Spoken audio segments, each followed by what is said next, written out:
Gram ತೂಕ ಹೆಚ್ಚಾಗಿರುವ ಕಾರಣಕ್ಕಾಗಿ ಕುಸ್ತಿಪಟು ವಿನೇಶ್ ಫೋಗಾಟ್ ಅವರು ಪ್ಯಾರಿಸ್ ಒಲಿಂಪಿಕ್ಸ್ನ 50 ಕೆಜಿ ವಿಭಾಗದ ಕುಸ್ತಿ ಫೈನಲ್ನಿಂದ ಹೊರಬಿದ್ದ ಬಗ್ಗೆ ಇಡೀ ದೇಶವೇ ಆಘಾತಕ್ಕೆ ಒಳಗಾಗಿದೆ. ಖ್ಯಾತ ಯೂಟ್ಯೂಬರ್ ಧ್ರುವ ರಾಠೆ, ಪ್ರಧಾನಮಂತ್ರಿ ನರೇಂದ್ರ ಮೋದಿ, ಉದ್ಯಮಿ ಆನಂದ್ ಮಹೀಂದ್ರ ಸೇರಿದಂತೆ ಹಲವರು ಈ ಬಗ್ಗೆ ಆಘಾತ ವ್ಯಕ್ತಪಡಿಸಿದ್ದಾರೆ.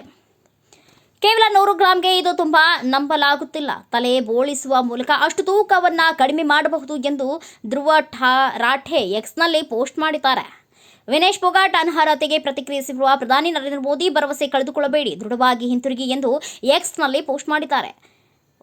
ವಿನೇಶ್, ನೀವು ಚಾಂಪಿಯನ್ಗಳಲ್ಲಿ ಚಾಂಪಿಯನ್, ನೀವು ಭಾರತದ ಹೆಮ್ಮೆ ಮತ್ತು ಪ್ರತಿಯೊಬ್ಬ ಭಾರತೀಯರಿಗೂ ಸ್ಫೂರ್ತಿ. ಇಂದಿನ ಹಿನ್ನಡೆ ನೋವು ತಂದಿದೆ. ಪದಕಗಳು ನಾನು ಅನುಭವಿಸುತ್ತಿರುವ ಹತಾಶೆಯ ಅರ್ಥವನ್ನು ವ್ಯಕ್ತಪಡಿಸಬಹುದು ಎಂದು ನಾನು ಬಯಸುತ್ತೇನೆ. ಅದೇ ಸಮಯದಲ್ಲಿ ನೀವು ಸ್ಥಿತಿಸ್ಥಾಪಕತ್ವವನ್ನು ಸಾರುತ್ತೀರಿ ಎಂದು ನನಗೆ ತಿಳಿದಿದೆ. ಸವಾಲುಗಳನ್ನು ಎದುರಿಸುವುದು ಯಾವಾಗಲೂ ನಿಮ್ಮ ಸ್ವಭಾವವಾಗಿದೆ. ಬಲವಾಗಿ ಹಿಂತಿರುಗಿ ಎಂದು ಬರೆದುಕೊಂಡಿದ್ದಾರೆ.